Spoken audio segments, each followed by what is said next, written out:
This customer just sent an order for $87 and I can't even send these DTF transfers. I see customers making this same mistake every day in my DTF transfer business, and by the end of this video, I'm going to be showing you the exact mistakes that I see and most of all, how to avoid them. So let's get started. Let's jump right into it. If you guys are new, my name is Alex. I am the owner here at AMS Transfers, AMS Manufacturing. We are a same-day DTF transfer supplier here in Houston, Texas. We print over thousands of orders for custom DTF every single month, and I see the same 5 mistakes every single day. I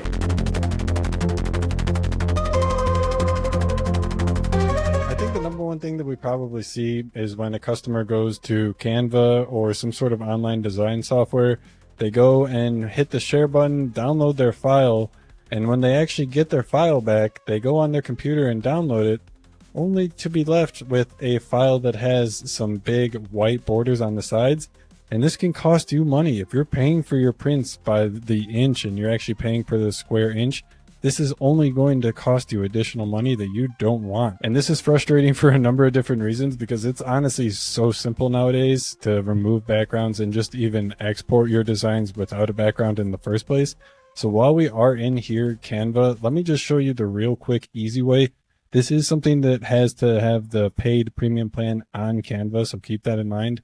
When you're going to share your design, click the download button and then just click the transparent background option right here. Just doing that is going to make all of the white in the background completely disappear, and you're only going to have the design file left. You see, look how easy and just the difference that makes. This is going to make my life as your printer, if I happen to be the one printing your transfers, so much easier. It's going to make you more efficient, more cost effective, and it's that easy. So that's one of the premium options. You do have to have a Canva paid plan. There's Remove.bg. This is a free option. If you're willing to contend with smaller file sizes, you can get a super small file removed background from Remove.bg, and that's completely free.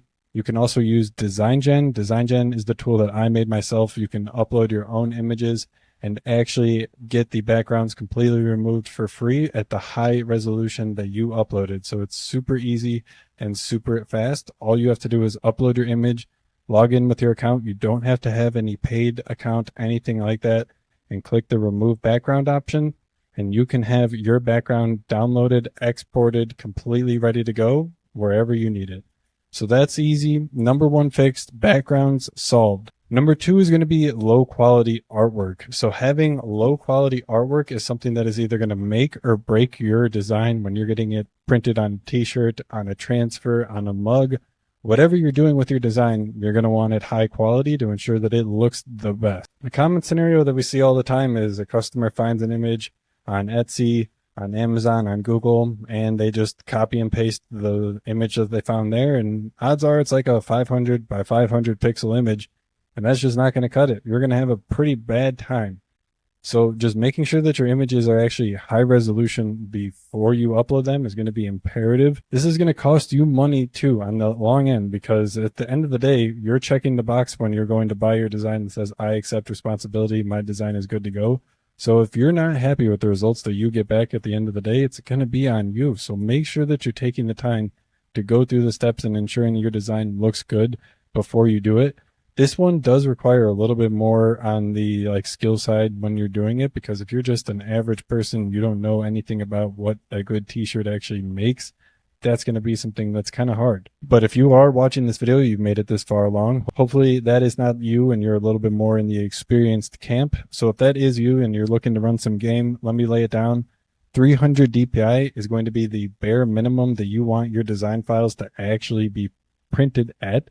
So when you're going to upload your designs, make sure that if you need it at 11 inches wide, that your file is 11 inches wide at 300 DPI minimum, bare minimum. You can do this and check this a couple of different ways. I like using this free tool. It is called photop.com, and you can open any files completely from your computer, and then it'll load them in here. And then once you go to the image tab up at the top, you can click. It just makes it super easy to tell the DPI of any images that you have before you upload them. Anytime you do upload your images on amstransfers.com, we have a little quality selector. It's going to keep track of that for you, so you don't even have to worry about it. But in case you are ordering from a different place, just run it through here. This is completely free, photop.com, and then you go up to the image tools and hit your image size. This one you can see it's pretty rough around the edges. It's 72 dpi. So we're going to want to upscale this image before we ever try and put it on a t-shirt, a mug, anything like that. This is something that is going to increase the actual resolution of our image. So we can't just simply go up here to the image and image size and click it from 72 dpi to 300 dpi. Boy, would I wish it was that easy. That would just be great. But unfortunately, we can't just make up pixels and do things like that. So this is not actually a true 300 dpi image, even though it will say it is up there. If we go and zoom in to the image here, we're going to see that it's going to look really rough around the edges. Going to see all of that pixelated and just jagged lines and jagged edges, which is going to be something that we don't want on our prints, and our customers aren't going to want. Our clients aren't going to buy, and ultimately we don't want our name and brand associated with. So what are we going to do? We're going to upscale our image. So for what it's worth, you can do this in Canva. I believe they have some apps that you can go ahead and try going through the motions and upscaling all of your tools. In all honesty, I'm just going to go ahead and say it. This is a self-plug in a way, but I think that the upscale feature that I built into DesignGen is the best, hands down. So you can actually go through all of the motion and upscale your images on DesignGen. Again, completely free. Don't even have to have an account, or don't even have to have a paid account. Let me specify that. You do have to have an account, log in. But after you log in, it's completely free to do all of this. Like, you can do all of it for free and try it out. You do get limited usage to get started and try out things. You're just doing shirts on the side and you need something to upscale your images so that you can get your family reunion shirts done and out of the way. Try DesignGen.com. You guys can use all of the tools for free. If you run out of the free usage, you can use the discount code beginner to try the hobbyist tier for your first month for just $1. Try DesignGen.com, use the code beginner, and you can get your. Then number 3, that's going to be another common one, but it's something that is just easy to fix. And that's going to be just people using screenshots or a photo from the t-shirts that they used last year, last run, whatever it was. And you just snap a quick photo of it. Hey, can this work for my design? No, it can't work. You need to actually have a print ready artwork file if you want something at all good, usable, that kind of a thing. So while this is a great starting point, odds are you're going to want something that is actually print ready before you upload it and try using it for your transfers or t-shirts. So for something like this, what you just want to do is maybe go the extra mile, have somebody rework this, vectorize it. There's people that you can hire on Fiverr for like $5-10. And they're overseas, sure, but they will do what you need and they'll do a good job at it. So you can check them out on Fiverr. You can check out tools on Canva to maybe rework your design, take it from the one thing to the next. There's a lot of, this is going to be a hard one. I would recommend probably before, again, this little integration with DesignGen where you can upload a screenshot to design. So you can actually upload this image here. So as we were seeing, it's the screenshot of the t-shirt. And then you can do the screenshot to design, and it'll take that image that we have and give us back the print ready artwork file. So barring that, I would suggest going to Fiverr, actually having somebody rework, re-vectorize your image. And that is going to work really well for like 1, 2, 3 color designs. If you are doing something with a little bit more artwork colors, like those gradients and the seamless transitions between colors, it's going to be pretty hard to get that vectorized. So you might need to look into trying some alternative options, getting that design completely reworked from scratch and doing it that way. But using a screenshot, using any image or picture that you took from a t-shirt of the prior year, something that you're going to want to avoid, and just go the extra mile to pick a design that is going to actually result in a good file.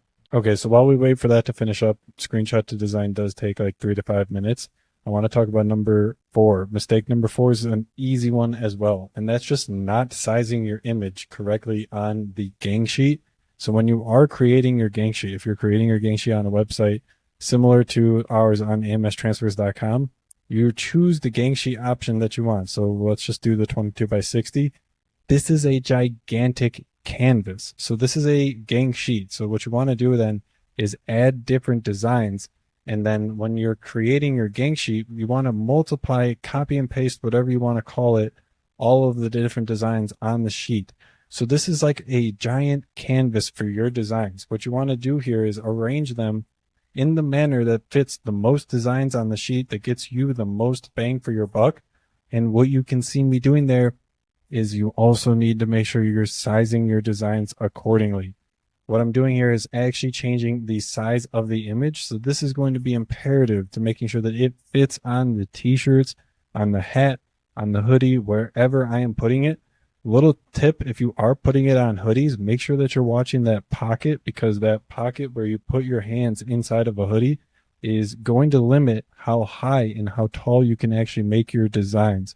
So for what it's worth, on adult hoodies, probably don't want to go above 10 inches in height. Little tidbit, as you can see, we got the screenshot back. This was the screenshot to design on DesignGen. You just upload a screenshot, anything that you have, a reference picture, and it'll do its best to take that image, take that reference picture, and give you back a print-ready artwork file. So check it out if that's something that you're interested in. Try DesignGen.com. Like I was saying, you can get a hobbyist tier membership for just $1 your first month. Enter code beginner and you can get that for $1. Try DesignGen.com. But for mistake number 5, I think we can't talk anything less than the actual width of the images, the width of the lines in the design. So this is something that a lot of people honestly forget about and that goes untalked about in this community, in this industry. But having DTF, using DTF transfers in your prints, whatever it is, there's some limitations that can come with it. And a lot of other people don't like talking about some of these limitations because all they offer is DTF transfers. And to say anything bad about their own products is, you know what I'm saying? It's a cardinal sin. So I don't want to do that to you. I want to be as upfront and as honest to you when you're buying your products from us, from anyone out there, that DTF transfers do come with a certain set of limitations. And those limitations really fall down to the actual line width, line height, whatever you want to call it. There's a lot of different, there's not really an industry standard for the naming. That's just going to refer to the actual width of the lines in your image. So what we say is we want a 1 point line height on all of the lines in your images. Otherwise, you can have it happen where the images and the lines are not wide enough to actually get the white underbase ink applied. And that can cause the color ink that you're trying to apply to the t-shirt to either not stick properly, to not adhere at all, or to fall off of the shirt after 1, 2, 3 washes, which I think is all of our worst nightmares. So to avoid that, just make your lines in the design a little bit thicker. I know that those thin, really curly fonts are all the rage right now, but just go the extra mile. Your designs, your t-shirts, and your customers will thank you. And finally, though, for the bonus tip, I know that those of you guys who made it this far, you are interested in what I have to say. But this is another one of those limitations that a lot of people just don't like talking about, but is so important to making sure that you can actually get a DTF transfer that works, that you're happy with. And that's that acknowledging the Pantone issues. That, I mean, is it an issue or is it just something that we have to work around? That really come with DTF. So with DTF, getting a perfect Pantone color, there are people that say that they can do it. I have yet to actually see a transfer that has a perfect PMS color match. If anyone has some, send me one. The address is in the link in the description. But I would love to see a actual perfect 1-to-1 PMS DTF transfer print, because from what I've seen so far, it's just very hard to do. Most DTF printers use CMYK ink, and CMYK ink cannot produce all of the different colors and color shades needed for a PMS color. So that's the tips, guys. Hopefully I've showed you everything that you need to actually avoid them and how you can not make these same mistakes in this video. If you guys are interested in more, I have another guide completely like this one on how to build DTF gang sheets completely on Canva. So check that out if you guys are interested. If you need DTF transfers, check out amstransfers.com. We offer same-day custom DTF transfers if you place your order by 3 p.m. And then if you are in the Houston area, you can get your order picked up in as little as 2 hours if you order on amstransfers.com. And then check out DesignGen. Again, this is the tool that I made myself. You can try it out completely for free. You don't need a paid account. But if you are looking to step your game up, take it to the next level, You can try DesignGen on the hobbyist tier for just $1 using code BEGINNER. Try DesignGen.com. Thanks for watching, guys. Get subscribed. More videos like this coming on the channel. I'll see you in the next one.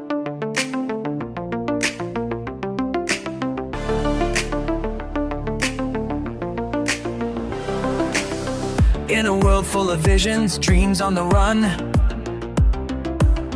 we needed a spark, now look what we've done. Just type it, describe it, watch it unfold. DesignGen's the magic.